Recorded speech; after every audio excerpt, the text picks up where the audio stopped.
Waalaikumsalam warahmatullahi wabarakatuh.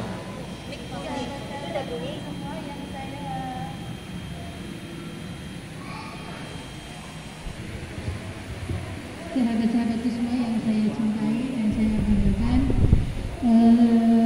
dan adik-adik ibu PBNU, kami dari bidang kesehatan WJ Cilacap. Hari ini kami ingin berbagi ilmu, berbagi pengalaman, dan kami nanti juga mohon untuk partisipasi dari sahabat-sahabat semua, karena saya percaya panjenengan semua sudah lebih tahu. Sahabat-sahabat sudah pernah ikut pemulasaran jenazah? Belum. Yang di tingkat kayak pengajian di masing-masing ranting? Ya, di masing-masing ranting. Oke. Saya perlu memperkenalkan diri lagi, tidak usah ya, karena saya tadi sudah diperkenalkan oleh sahabat Niswa. Kalau nama saya tadi Ut Musrifah, saya pertegaskan biar jenengan lebih mudah mengingat saya, panggil saja nama saya Ut. Kalau alamat saya ada di Tritingulor, di Kreweng. Untuk tempat kerja saya ada di Puskesmas Terbagi 1. Sehari-hari saya menjadi seorang bidan. Kalau untuk usia, mungkin saya sudah tidak masuk katanya, sudah expired. Sama ya. Berarti alhamdulillah ini masih banyak semuanya. Iya. Makanya saya pakai baju merah biar tetap semangat. Alhamdulillah kami dari LKNU kemarin mengikuti pelatihan di PW di Semarang, dan hari ini kami ingin berbagi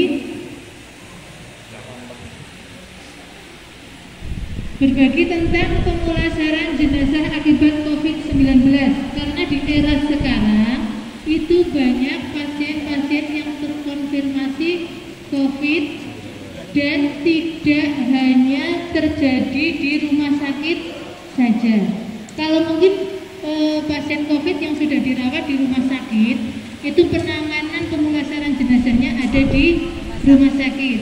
Insya Allah kalau rumah sakit umum itu kepala ruang pemulasaran jenazah adalah orang NU.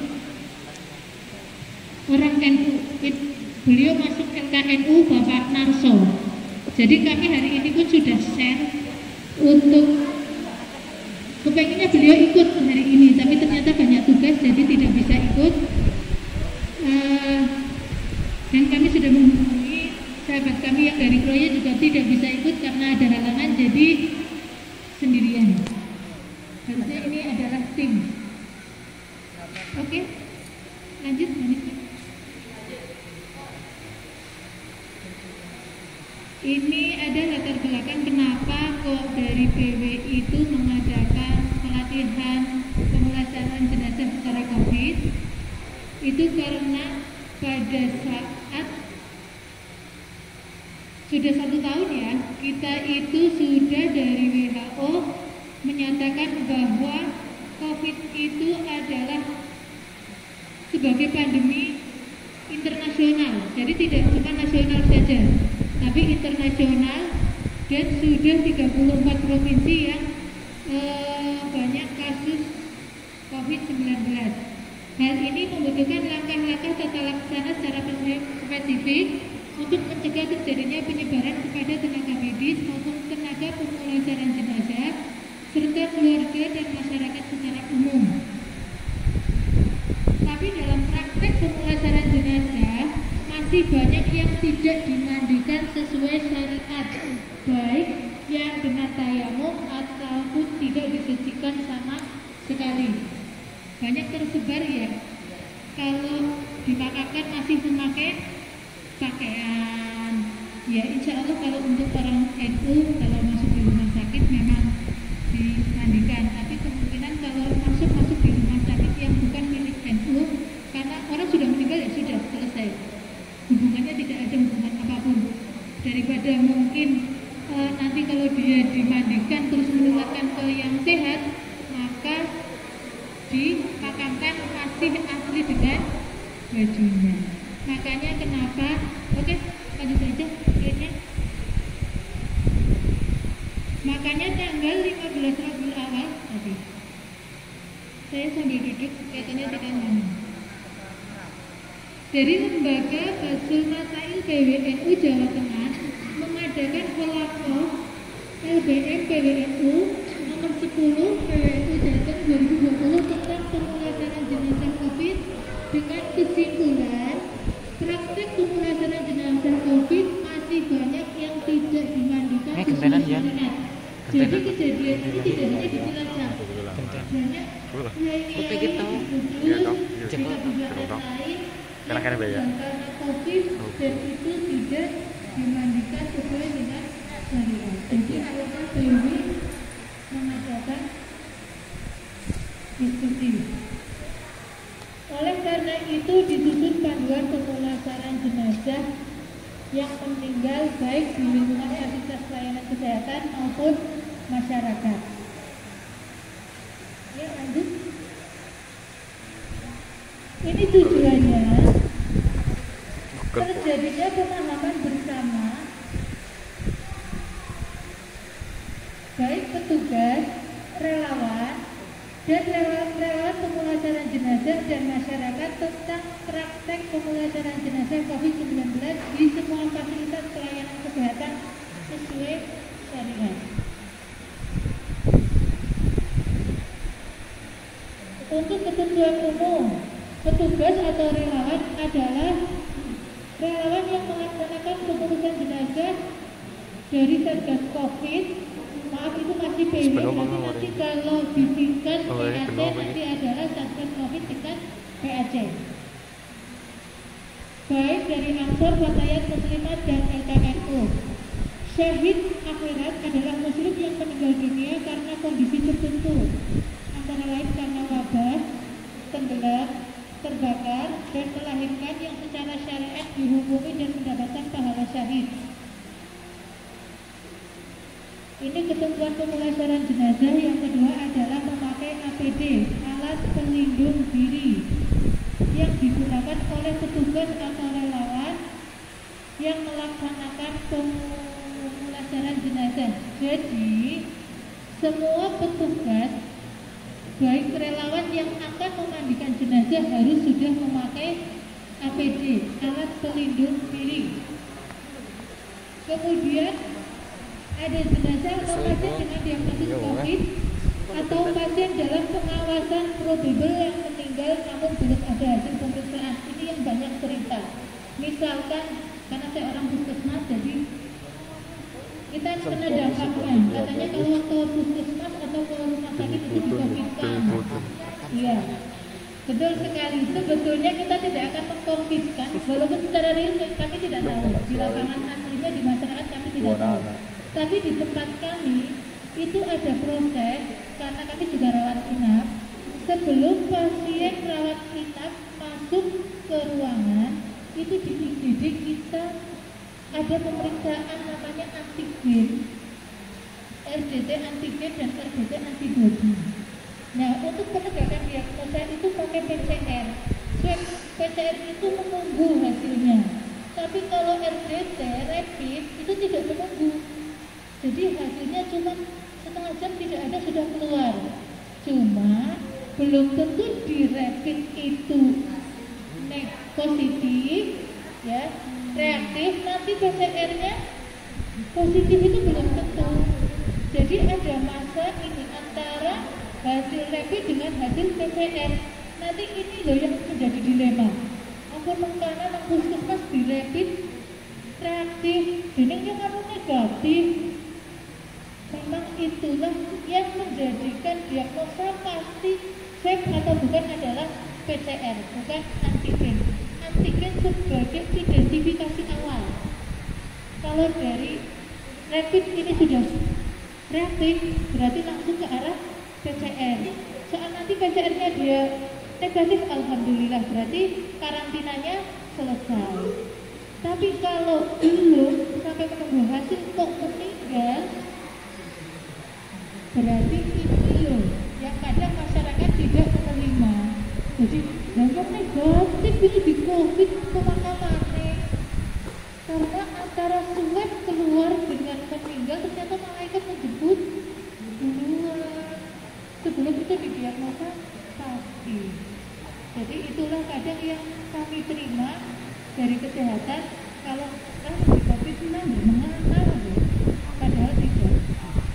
Kami sudah dari petugas kesehatan itu kalau di tempat kami kita merawat satu orang dengan positif COVID, imbasnya buat tenaga kesehatan kita dapat 10 orang tenaga kesehatan yang positif. Itu sudah terjadi di Puskesmas Divisi 1.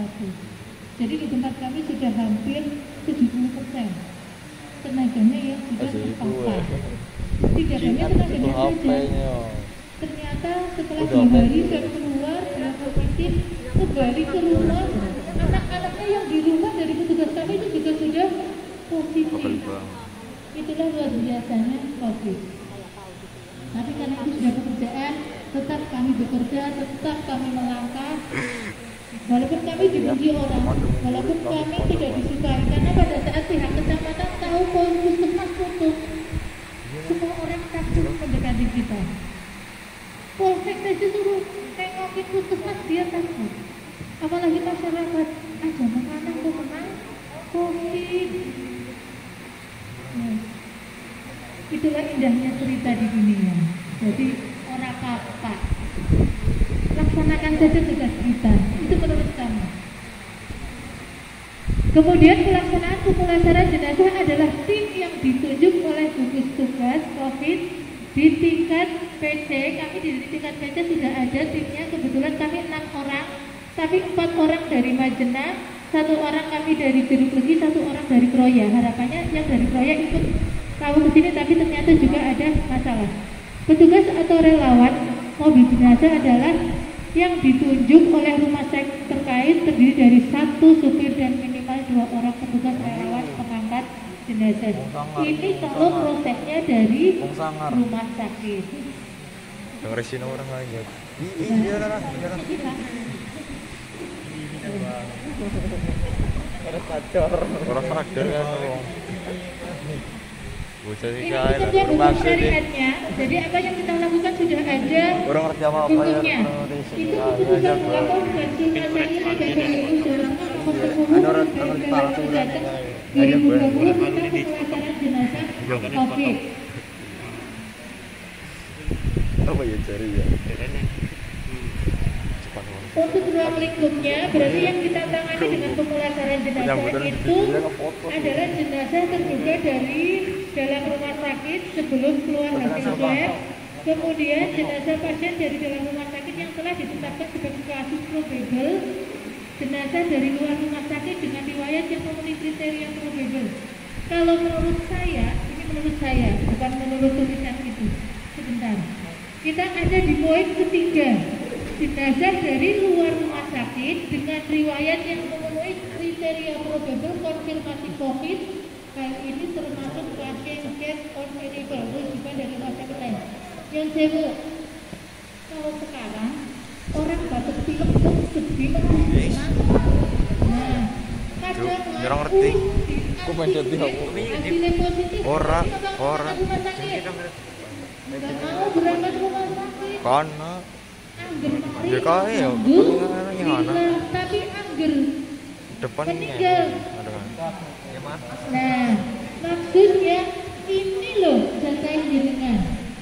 Kalau sudah meninggal, Apa ya? Berimu apa? tidurnya orang saya, nanti tidurnya pemulasaran jenazahnya harus secara komplit. Jadi kan bisa ambil alih itu. Nah, kalau pernah dibersihkan tadi jenazah ya, kan gitu. Tapi kalau kita mau, kita bisa. Untuk dasar hukumnya Undang-Undang Nomor 24 Tahun 2007 tentang Penanggulangan Bencana, Peraturan Presiden Nomor 17 Tahun 2018 penyelenggaraan penanggulangan bencana dalam keadaan tertentu. Yang langsung nomor poin 5 pedoman pencegahan dan pengendalian COVID-19 Revisi 5 Tahun 2020 pedoman pemulasaran jenazah akibat COVID-19 Urutan Gudun Burit tahun 2020. Pas Ini tata laksana pemulasaran jenazah. Yang pertama, pemulasaran jenazah COVID-19 perlu dikelola secara benar, etis, dan layak sesuai dengan agama, nilai, norma, dan budaya. Prinsip utamanya memberikan pelayanan ke seluruh petugas atau relawan, wajib menjalankan kewaspadaan standar dan didukung dengan sarana prasarana yang memadai. Kapan? Berfoto teman. Kewaspadaan saat menerima jenazah dari ruangan dengan kasus suspek atau terkonfirmasi positif COVID itu yang pertama menggunakan APD yang sesuai selama kontak dengan jenazah. Sarannya APD yang digunakan adalah APD level 3. Nanti APD level 3 apa saja sih? Nanti ada gambarannya.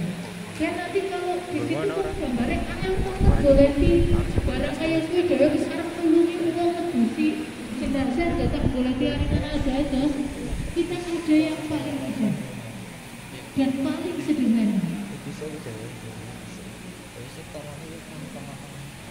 Kalau penggunaan APD yang sesuai standar itu memakai level 3 dari bawah itu ada 100 foot. Terus pakaian yang kita pakai adalah apron, jadi bukan hazmat. Kalau apron itu yang kayak kresek, itu nanti bisa diganti dengan jas hujan. Kemudian sarung tangan. Kalau untuk pemulasaran jenazah COVID kita memakai sarung tangannya 3 lapis. Lapis pertama yang biasa, lapis kedua kita memakai panjang, tapi di luar apron lapis ketiga itu yang pendek lagi. Kemudian memakai penutup kepala. Kalau yang sudah berkacamata kita nggak memakai goggle, tapi kalau yang tidak berkacamata memakai goggle ditambah memakai face shield. Kemudian kebersihan tangan sebelum dan sesudah kontak dengan jenazah. Kebersihan tangan dan sebelum dan sesudah kontak dengan jenazah itu menggunakan 6 langkah cuci tangan. Yang siapa yang sudah bisa 6 langkah cuci tangan? Angkat tangannya. Kalau belum kita praktek. Boleh. Sekarang sambil berdiri biar gak ada yang ngantuk. Praktek 6 langkah cuci tangan.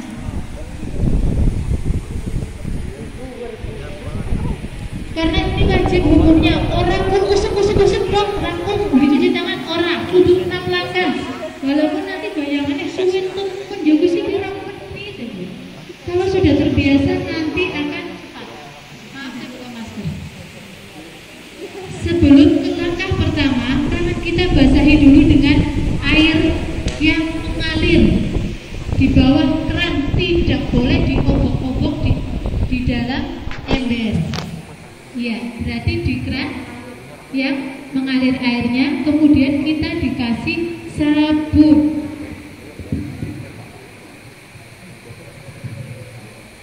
Langkah yang pertama, putar telapak tangan 4 kali. 1, 2, 3, 4. Langkah yang kedua, kita punggung tangan, sambung tangan. 1, 2, 3, 4. 1, 2, 3, 4.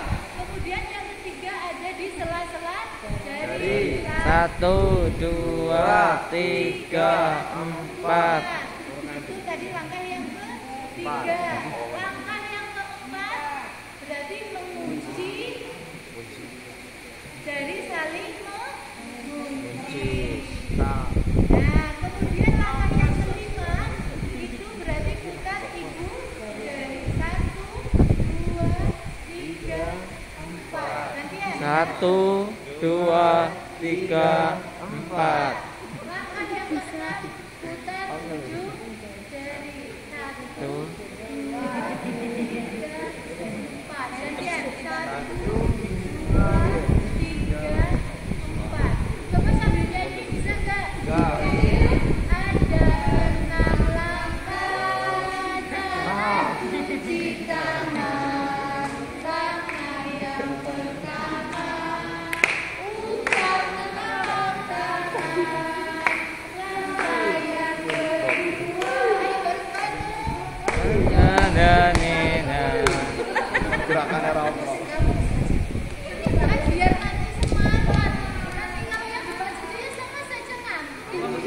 Semangat.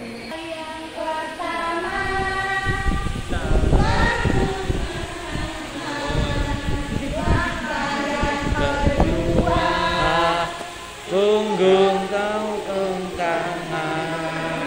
Langkah yang ketiga.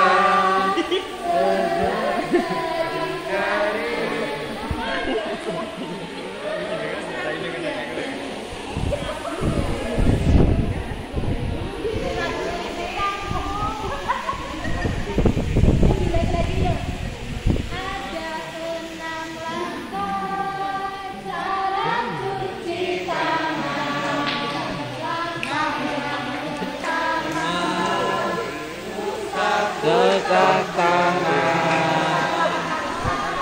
Yang kedua, usap punggung tangan.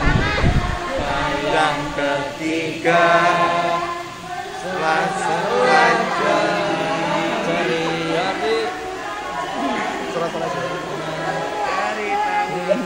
Jari tangan. Yang keempat, putar Dicuci jari. mengunci. Yang kelima,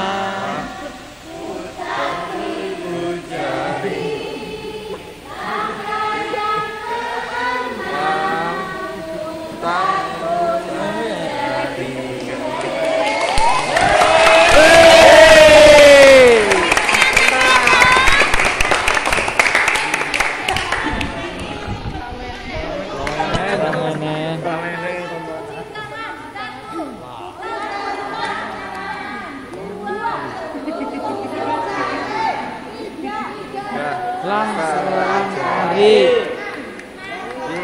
mengunci. Ibu jari putar ujung jari.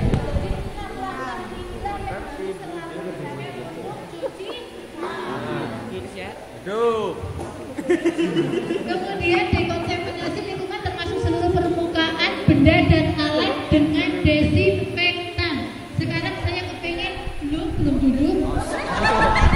Ben mandang semangat, besar aja itu. Untuk membuat larutan desinfektan, jadi kan sudah sering dengar. Aku disemprot, tapi ngerti nggak cara gawe semprotannya? Ukurannya. Apa dikebur-keburna? Iya. Jadi untuk hari ini saya ingin paket lengkap memberitahu ke Anda bagaimana caranya membuat larutan desinfektan secara benar. Karena kalau dengan membuat larutan desinfektan secara benar, ini akan membunuh kuman-kuman yang berbahaya, termasuk virus HIV, hepatitis, COVID, itu bisa mati dengan larutan desinfektan ini. Tapi kalau direndam atau direbus itu tidak akan mati. Tapi ada beberapa bakteri yang bisa mati dengan larutan desinfektan dengan dekontaminasi selama 10 menit karena nanti perlakuannya sama dengan jenazah. Cara membuat larutan yang sering kita pakai adalah klorin. Klorin 0,1%. Nek ibu apal. Deklin. Iya, ini namanya Baiklin. Sing kepenak bae sing ana nang warung. Cara membuat larutan desinfektan 0,1% itu dengan satu bagian ini dibandingkan dengan air 9 bagian. Maksudnya angel temen ya.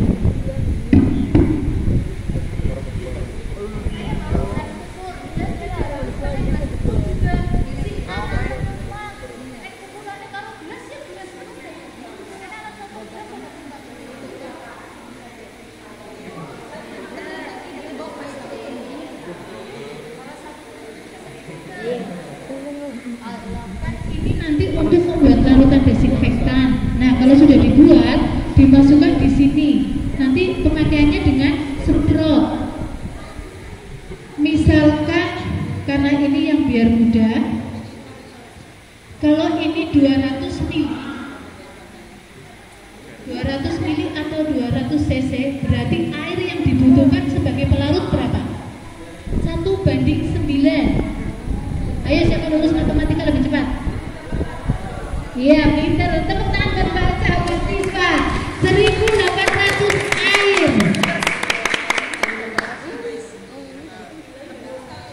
Iya, betul. 1:9. Itu menemukan larutan 0,1% desinfektan. Nek jenengan aja mumet-mumet gawe gelas ukur. Pakai gelas biasa, misalkan gelas blimbing. Agar nyemuk lapangan jadi seanane. Sing kepenak bae. Kalau misalkan ini baiklinya segini. Ora segelas ya bukan. Segini. Nanti taruh di taruh di baskom dulu. Karena kalau ini ditaruh di yang stainless akan merusak. Tapi di plastik tidak akan merusak. Taruh baju kan semuanya jadi putih yang berwarna. Memang ini luar biasa. Jadi kalau 1/3 gelas larutan klorin berarti nanti dia dicampur dengan air 9 segini. Sebenarnya ukur. Ini kan telur berarti kan ini 1/3 berarti 3 gelas. Masukkan di situ, nanti dimasukkan ke botol. Persiapan ini namanya larutan desinfektan. Jenengan tahu ini teramat sangat sederhana, tapi kami pakai di pelayanan di puskesmas untuk merendam alat yang sudah terpakai ke pasien yang terkena hepatitis dan HIV. Karena alat yang kita pakai kalau tidak direndam dengan larutan klorin langsung direbus, alat itu tetap menularkan ke pasien lain kalau tanpa dengan rendaman klorin. Dan ini juga dipakai untuk desinfektan pasien dengan COVID. Oke, terima kasih. Tepuk tangan buat sahabat-sahabat semua. Silakan duduk kembali.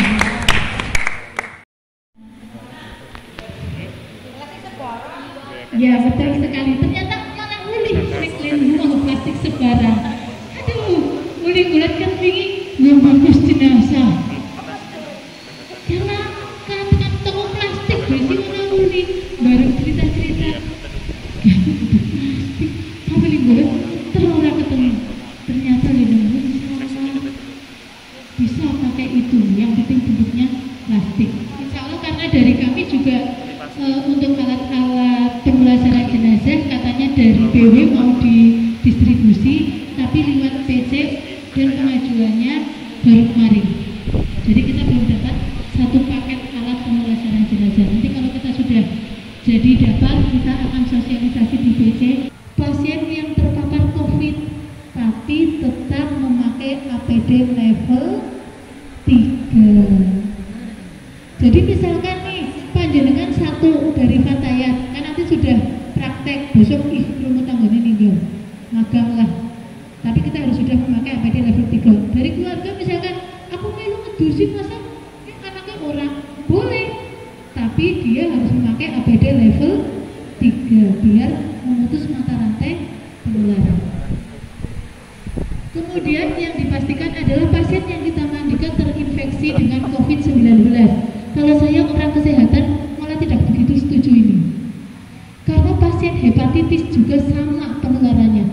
Pasien dengan HIV juga sama. Selama ini masyarakat tahu nggak mereka yang kena HIV meninggal terus meninggal di lapangan? Kan tidak, itu bangku dielus-elus. Kalau nanti kita bisa dan PC bisa itu menjadikan apa ya? Keputusan, karena pada saat kita memandikan jenazah dengan HIV biasanya keluarga gue tidak mau kalau KYB nganggo APD lengkap. Misalkan di tempat kami pernah Jeruk Legi itu pernah ada pasien dengan HIV meninggal. Kita kan tahu dia HIV, otomatis kita memberitahu ke petugasnya karena kita nggak ada kewenangan ke keluarganya atau ke masyarakat, tidak boleh karena itu dilindungi HAM kalau HIV. Nah, keluarganya itu nggak mau kalau Pak KY memandikan pakai APD lengkap.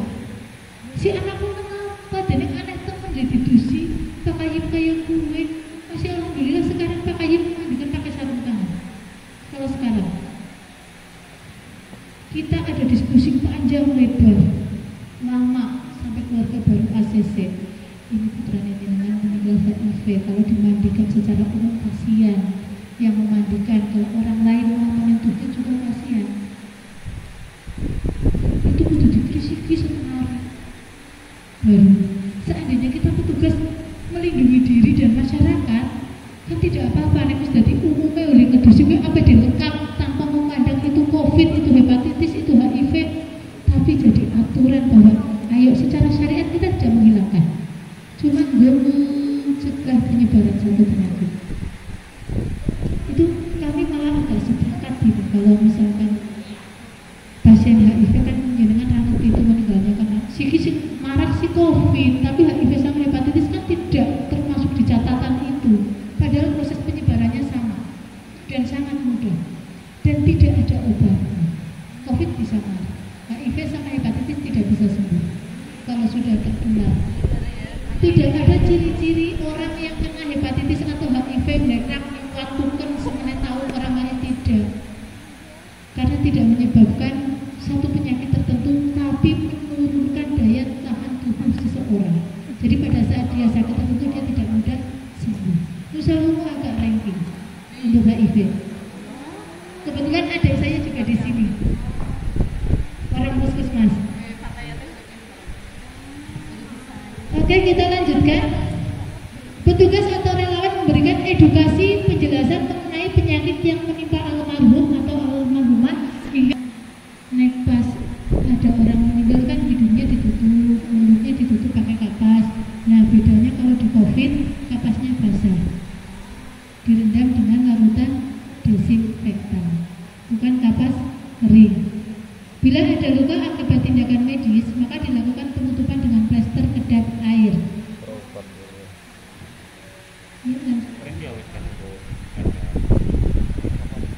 Ini contoh alat pelindung diri level 3 kayak astronot.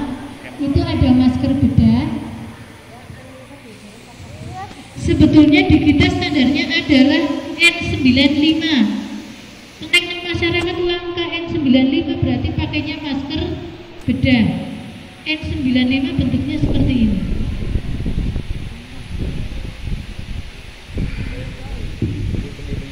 Yang nggak orang nggak letak senang mas ya.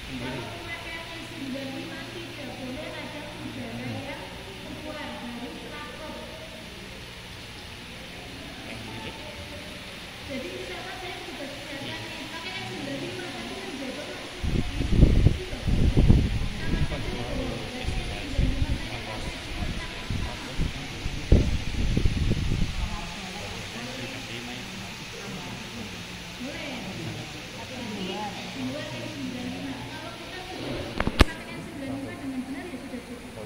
kalau tidak ada N95 jangan boleh memakai ini. Itu memastikannya kan pakai karena murah, alhamdulillah. 30 dapatkan impor, 25 kita lanjutkan.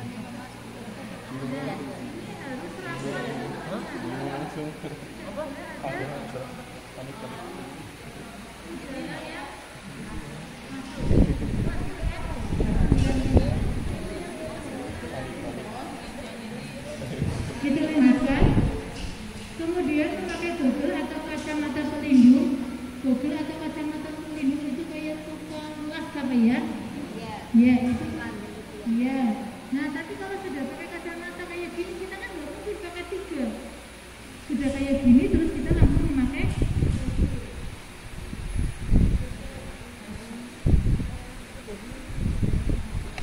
Tapi kalau dengan dijumpai tidak ada, langsung pakai helm. Oh iya.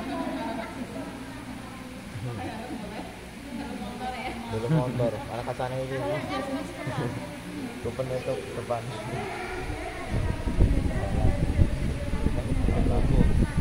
Kan jenazah kontak dengan kita tidak boleh. Iya.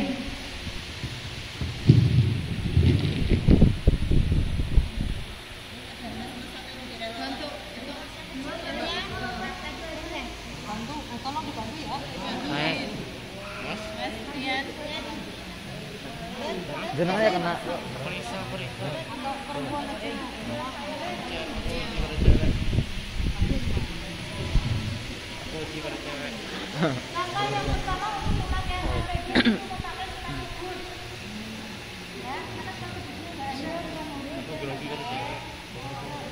Iya kalau cewek. Wow.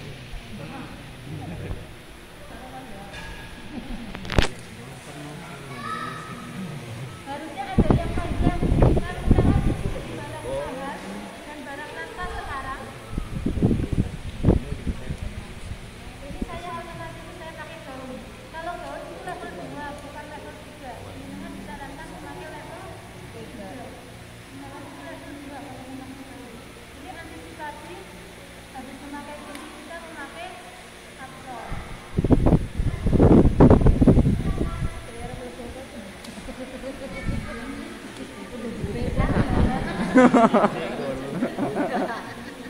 Di sini orang lu. Ya balik. Ayo.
Iya.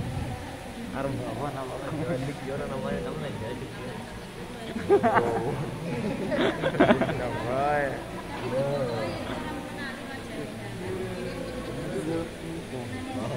Bawa.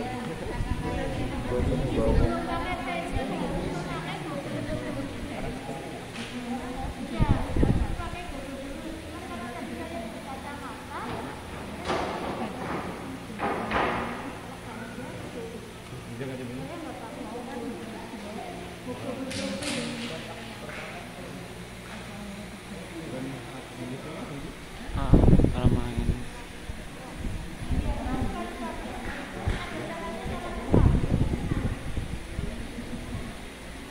sini.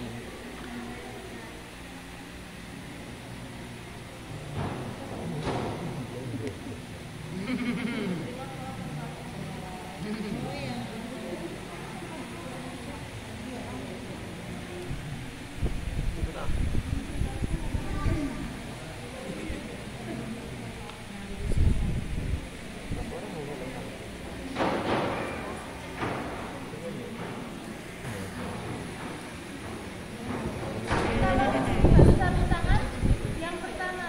Kemudian kalau sudah mau pemulasaran jenazah, didahului memakai sarung tangan panjang yang sampai segini.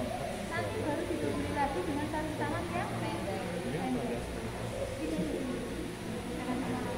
Oke, kita lanjut. Sebelum petugas akan memindahkan jenazah dari tempat tidur, perawat berangkat jenazah dipastikan bahwa ludah, lubang hidung dan mulut sudah tertutup serta luka-luka akibat tindakan medis sudah tertutup lalu dimasukkan ke dalam kantong. Nah, kalau kondisi real di lapangan, kalau itu kan bicara teori ya. Kondisi real di lapangan ada orang meninggal pada saat masih di tempat tidur. Dengan misalnya saya lagi isolasi atau lagi karantina kok meninggal. Dengan orang ngedusi langsung APD dulu. Habis itu sebelum APD bikin larutan desinfektan. Karena kita mau perang ini. Nanti kapasnya beberapa bagian dibasahi dengan larutan desinfektan, memakai APD, kemudian jenazahnya di setiap lubang itu ditutup dulu sebelum dipindahkan ke meja pemandian jenazah. Setelah jenazah dipindahkan ke berangkat jenazah, lalu berangkat ditutup dan dikunci rapat jika tidak dapat menggunakan berangkat biasa, tapi setelah selesai harus didesinfeksi. Jadi semua alat yang sudah kontak dengan pasien harus disemprot. Cara bikin semprotnya tadi 0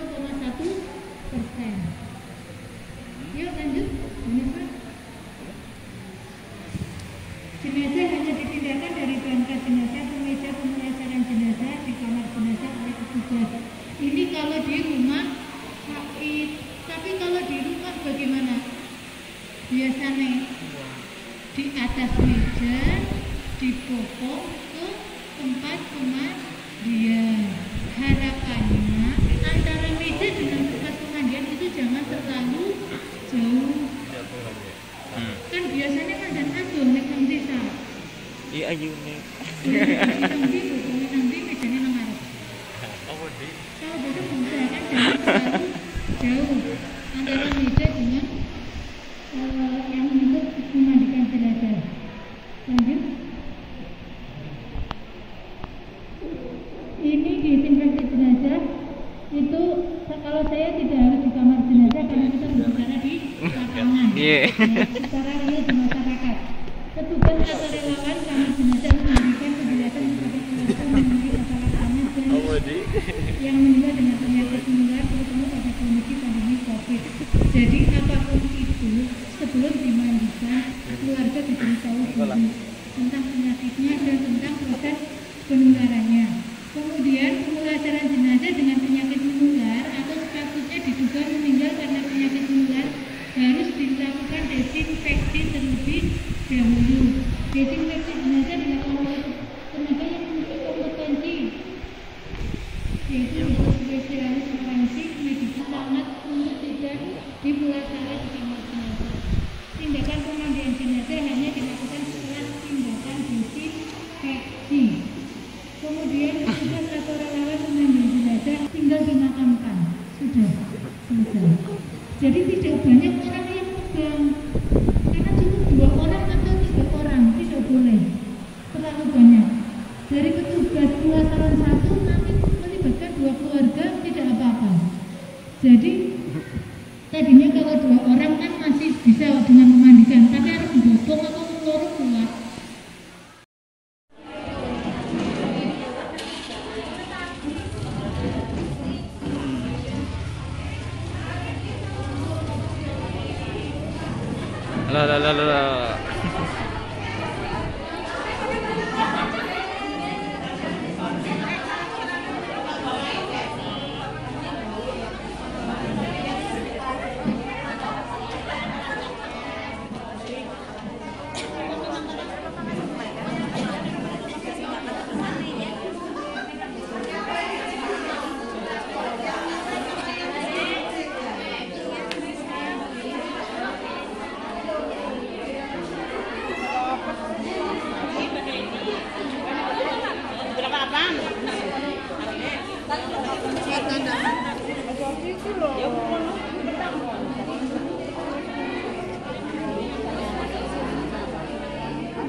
Itu nang kene bi. Iya. Lebarin HP-ne Bapak boton. Hai. Oke, lemes kae.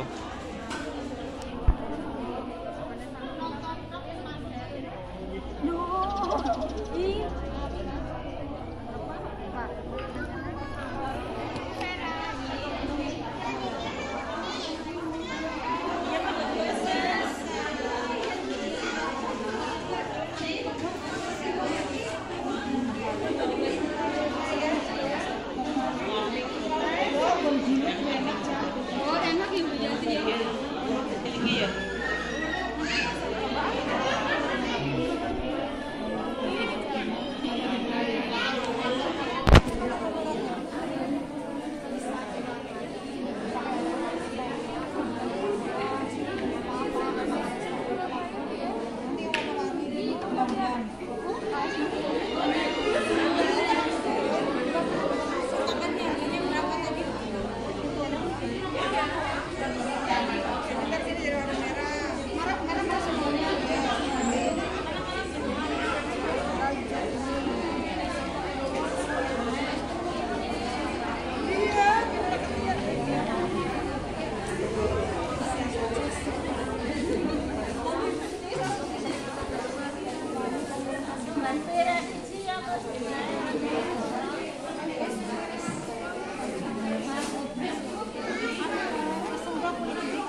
Ya main rasanya panis.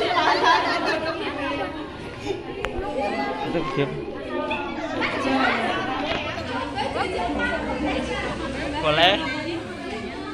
Boleh? Lagi di Oh, kayak Miki. Suara sih. Emang dan kita teman-teman kalau Rana Aparat Rana selengkap.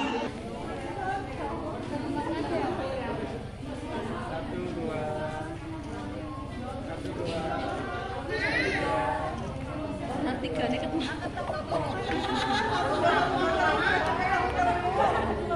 Tadi terlalu mau mantas sih.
Ya ora, enak kan sih coklat ya, Bu.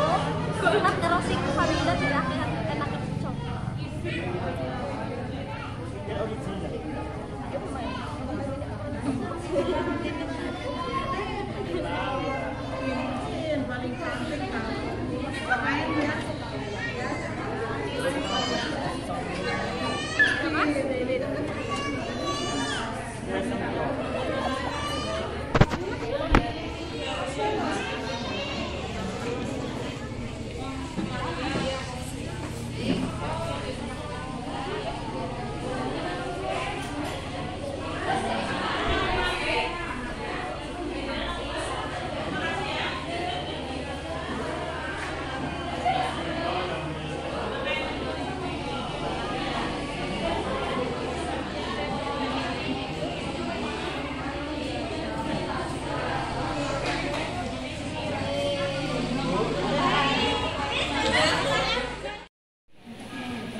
Kemudian kain kafannya diganti.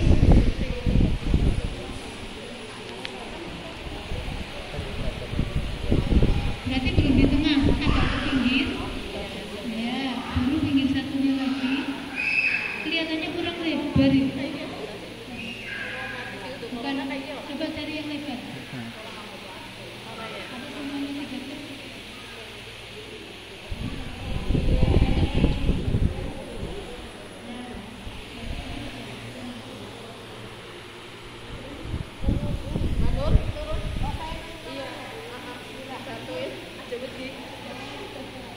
Ke pinggir, jangan di tengah.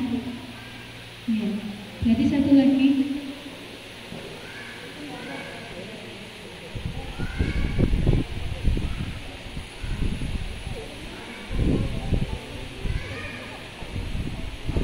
Nah, Tun, pertanyaan yang tadi dibahas di tingkat PC biar harus ada kontribusi ke dinas kesehatan. LKNU itu ada Pak Budeva. Jadinya nyambung. Ya, ya, ya. Sebelum yang ketiga, plastik satu lagi. Jadi ada dua plastik. Kalau di materi itu, yang pertama itu plastik, kemudian kain kafan, terus plastik. Tapi ketone kok dirasa-rasa panas tuh. Jadi kain kafan satunya yang ada di atas, kemudian baru cawet. Percawetan persarungan. Nah, kemudian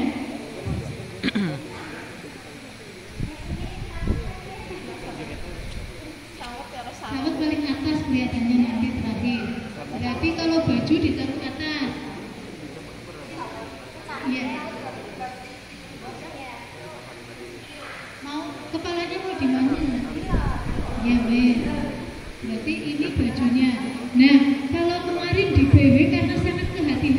dalam apa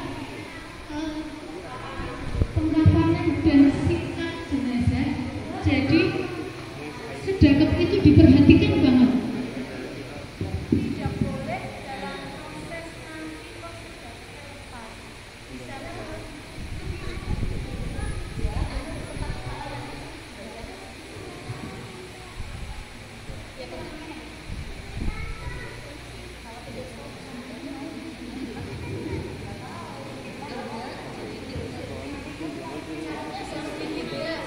Ah, ya sekolahnya ya.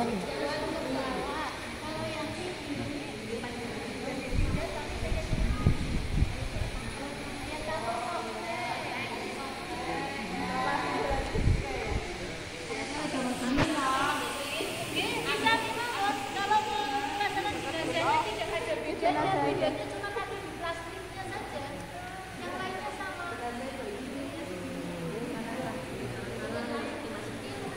Nah, kalau kita bikin ganti Riannya jod HP ku njajal yang tolong ya. Nak yan. Udah sing gede sing gede.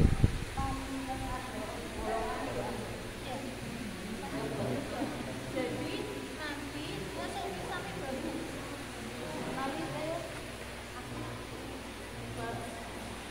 ayo di foto ini disobeknya cuma sampai baru saja. Jadi nanti setelah dia itu diikat ke kanan kiri. Cara mengafani Pokoknya tiga, yang satu di bahu untuk mengikat biar posisi tangan akan seperti ini. Yang kedua di tangan ada di sini, di sikut. Diikatkan atas kanan kiri. Kemudian yang ketiga itu di bawah di bawah ini tangan. Cara Ya, tapi mengafani. disambungkan di jari. Takut dari jenazah di sini. Kena kike jadi Rian. Ya, tahu takut dari jenazah ya. Main muat kayak Nah, kalau yang pertama main sampai muat ada lo. Masa buat tau. tali yang kedua sampai Lawian ini lo. kalau kemarin apa suratnya kemarin ya? Kayaknya loh.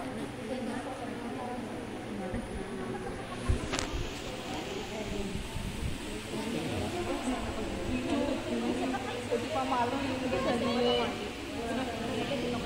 alergik pada alergik.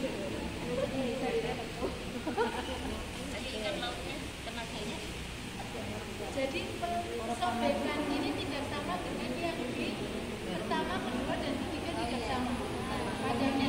Jadi pada saat kegiatan itu tidak langsung disobek karena tinggi bahu seseorang tidak sama. Jadi cuma di sini dikasih thread tiga saja. Nanti yang lainnya itu disesuaikan sobekan tali kanan. Nih, Mas Rian. Yang buat yang pertama itu ya. Kasihan dia lemah.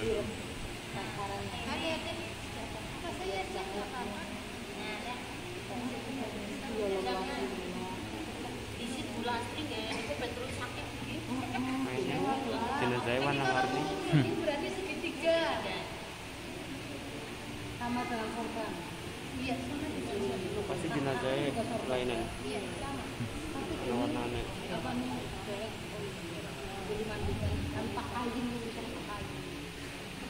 Berarti mandiin kaki aja.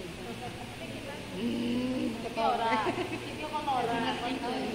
Seperti itu ya. Iya, itu ditaruh kapas dulu. Tapi kalau dia ditaruh kapas dikasih apa namanya? Kapur baru sama kapur Iya, Bang. Proses mengafani COVID.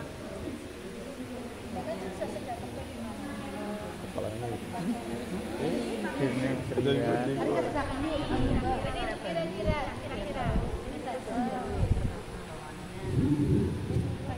Aku apa? Sudah di jenazah.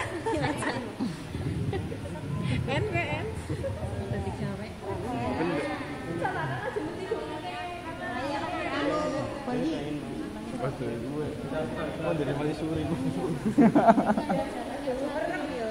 Aja merlo. Dikipasi yang ngantuk. Iya, fokus banget. Dalam ini mati HP ini. Anaknya anak nonton pasti. Oh, kerainnya mau mati ya. Ngarawani ya. Warna jenazahnya warna biru. Ini mukanya. Aja bayangna. Warna mukanya ya. Ya kisah bayangna. Mukanya ketutup. Anu mau mati.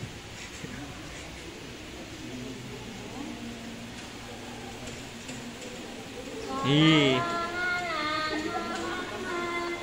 Ini mukanya.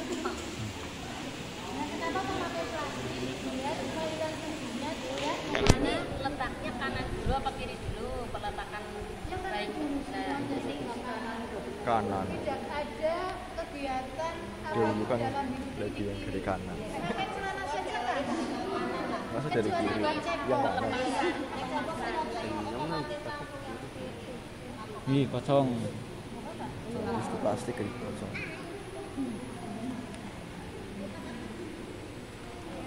Mana kafe-kafe kayak gue ya. Modelnya iya. Plastik kena kopi kena plastik pinggir Indo. Proses pengapani kopi.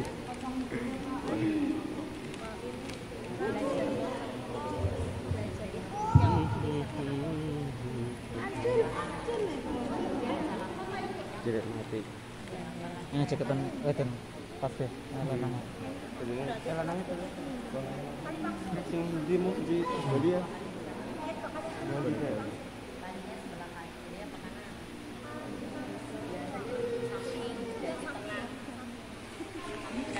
Sit, tebut awal mula diriku jadi kain.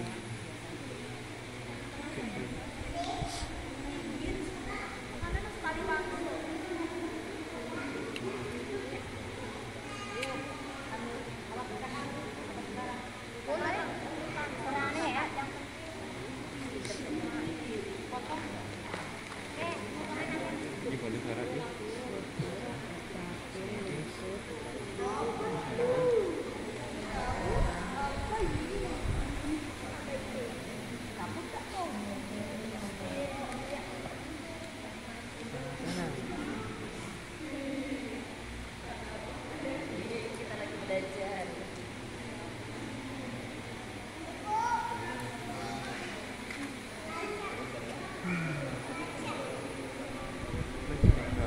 Ini sudah sampai di sini kami. Kemudian kalau ini karena COVID, karena aman kita menggunakan peti jenazah. Kalau di rumah sakit kan sudah dibawakan satu paket. Nah kalau nanti kok terjadi di sekitar kita, diusahakan kita mencoba mandegani awal. Kalau di Cilacap itu terus terang ada ambulan yang sudah menyiapkan satu paket keindahan jenazah dari kapan sampai kain kafan dan semua kebutuhan pagi dan lain-lain itu satu paket. Itu di Cilacap. Jadi ambulan jenazah kalau kita mau minta tolong ambulan itu sudah ditawari mau satu paket atau cuma ambulan saja. Nah besok kalau kita bisa